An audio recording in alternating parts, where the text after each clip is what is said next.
Greetings to you all, and welcome to Command & Conquer Red Alert 2.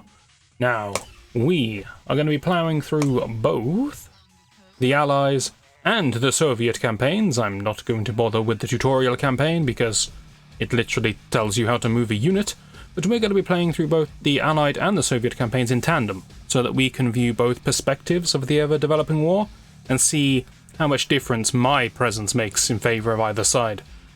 Before we start though, you're gonna need some plot. Red Alert 1. The Allies and the Soviets fought. Who won? Well, at the time, it depends who you sided with. Now, the Allies, categorically. Since the previous war, the USA has installed a puppet passive leader into the role of Soviet premier. But he's had enough of listening to what America tells him to do. Instead, he's going to listen to what someone else tells him to do instead. Truly a triumphant leader. Long and short of it is he's decided to attack America with a combination of ground forces, navy, air force, squids, petty vandalism, and malicious telephone calls. Lo and behold, war begins once more.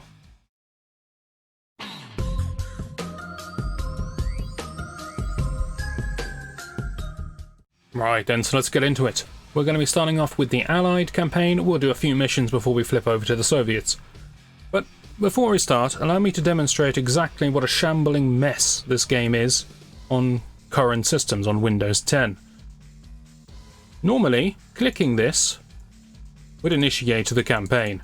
Doesn't work. None of them work. Sometimes the text appears at the bottom of the screen, but it says the wrong thing.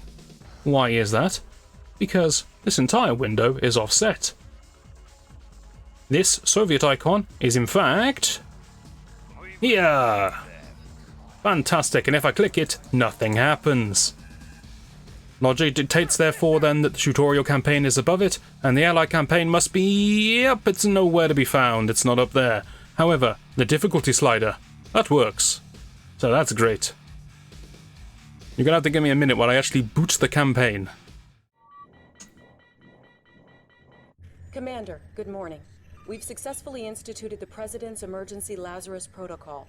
I'm Lieutenant Eva, the intel officer assigned to your command. And since you're the only commander left alive, I guess I'm pretty lucky to have a job. It appears that we have suffered a full-scale Soviet invasion. Nearly all our major cities are under siege and our forces are in complete disarray. Please stand by, Commander. We have an incoming broadcast from General Carville at the Pentagon. I hope you're rested and ready, Commander, because as of 0800 hours, you are in control of every satellite, base, tank, airplane, enlisted man, woman, and child in the eastern United States. You answer to the President, and you answer to me.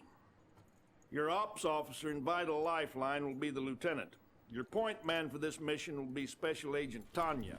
General, I hope the commander is up to speed because we don't have time to waste. I'm sure Tanya has every confidence in you, Commander. Oh, you're sure? Well, it's not your life that's on the line out here. She's the best there is, but you'll get along better with the Soviets. You'll get started immediately. First stop, New York. The lieutenant will give you the details. Not long ago, the Soviets made an amphibious landing on Manhattan Island and are using their ground troops to systematically take over the city. Fortunately, we still have a hold on Fort Bradley, but our comlink has been severed. If you can get Agent Tanya into Bradley, she will re-establish the link. Good luck, Commander. Establishing battlefield control. I have so many questions. The Soviet Navy is attacking the Statue of Liberty. We can't let them get away with that. Sir, is there anything you can do? Incoming transmission. I'll leave it for a minute though. Would be rude to talk over my associates, my Tanya here. underlings. Listen up. We got a couple commie dreadnoughts in the harbor, looking for a special sightseeing. Or is not a the couple. Hudson River. I say we give them a very special view of the bottom first. Battle control online. Now, I'm sure we can just take all day for this, so we can discuss some of the issues that have been brought up by my debriefing. Number one, how have I never met my own ops officer before? This seems strange. Number two, why has the American army apparently enlisted children? This doesn't seem right. And number 3, if I'm the only general left alive, what were all those general-looking chaps doing around the table who were talking to me?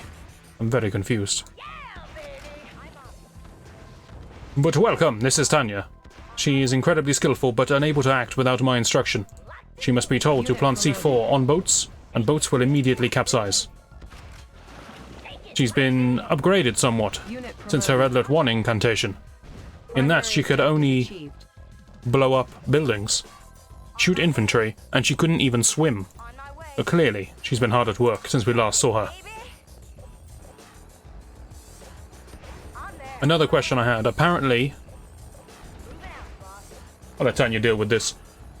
Apparently the Soviets are making an amphibious landing on Manhattan Island. Firstly, how do you make any kind of landing which isn't amphibious?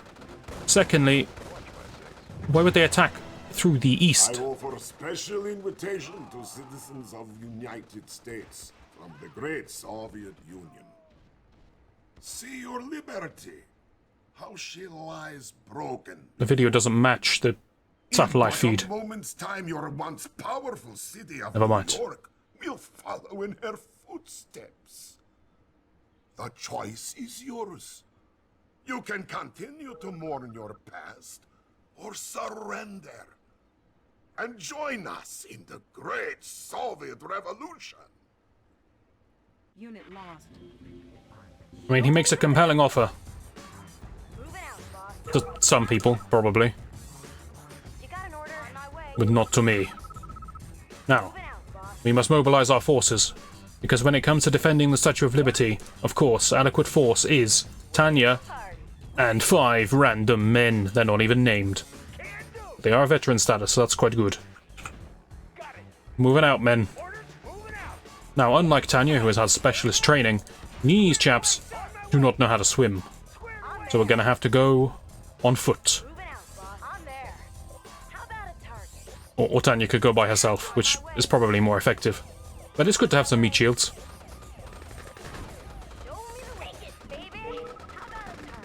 The local police force is trying its best. The local police force in their car died faster than this couple of guys with sandbags. Is that realistic? Perhaps. I suppose cars are particularly flammable. I feel great pity for not being able to save the New York police force. Though I would feel more pity if I could not save this monkey-styled burger joint. But welcome to some of the more basic infantries. Obviously, Tanya is a sort of hero commando type of unit. She's something a bit special.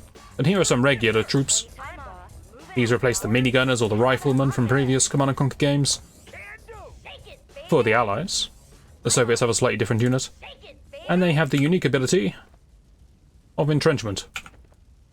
They can surround themselves in sandbags, which increases their survivability and their range slightly, I believe. Possibly their rate of fire as well. I don't know what's going on in this game. But obviously they lose the ability to move. Congratulations. We've re-established contact with Fort Bradley. These are They're dogs. turning over control of the base and its troops to you. Dogs bark at people. Incoming Listen. transmission. See? Good work, Commander. We're Thank you. back in contact with the fort. It was very Army has easy. sent over intel on the location of an important Soviet supply base in the area. General Carville would like you to dispose of it ASAP. Oh, keep up the good work, sir. Building. I'm not a child. Construction complete.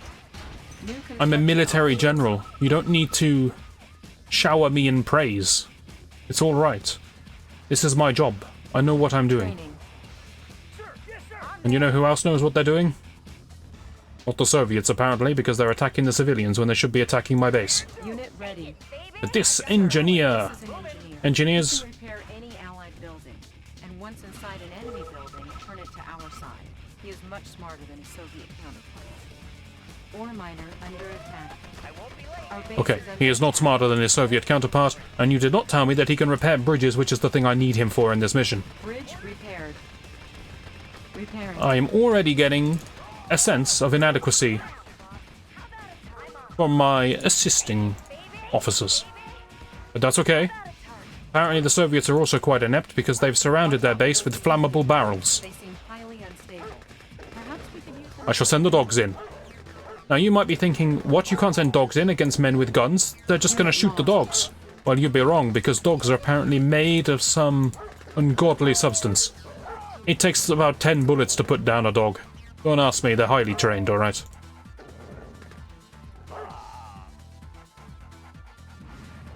Part of me wonders if I could do this whole mission with the dogs alone, but these guns here are Ore miner under attack. somewhat of a threat. My ore's under attack.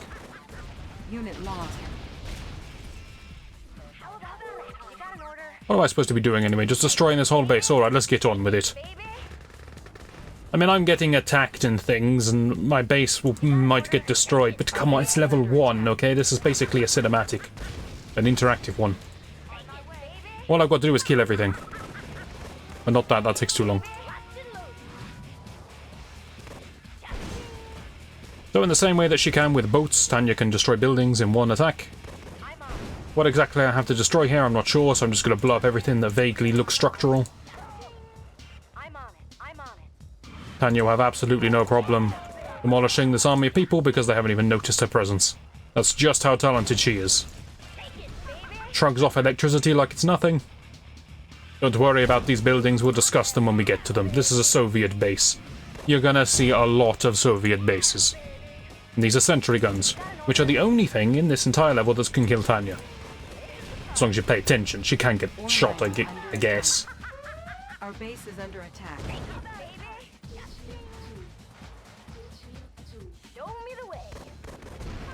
I would say the Soviet base is somewhat destroyed. There's still a barracks over here. This is a barracks. It's actually quite stylish. Reminds me of the Hand of Nod from the very original Command & Conquer. Our base is under Just stylistically. repairing. But it's a good pillbox die. Now, okay, now what am I supposed to do? Do we actually need to destroy everything? That gun is still active. I could have lost there. Alright, fine. I'll train units. Are you happy now? Unit lost. One thing you're going to see me do a lot of times is tap the deploy button twice, which makes me deploy and then immediately undeploy. Tactically, it's a terrible play. But it's what I'm famous for, and I can't let you down. I have just noticed these barrels. Please pretend you also did not see them. That way I'll feel better about my poor performance. Thank you for your cooperation and your understanding. Unit ready.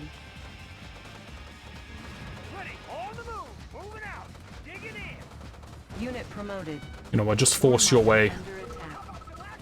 Unit ready. Primary objective achieved. Fantastic. Our base is under attack. Mission accomplished. We're still under attack, but we don't care. The Statue of Liberty's down, but we don't care, because we are under par, and I can scarcely read the top of that. The menus, they struggle so much. You would not believe how difficult it is to play this game. But it's okay.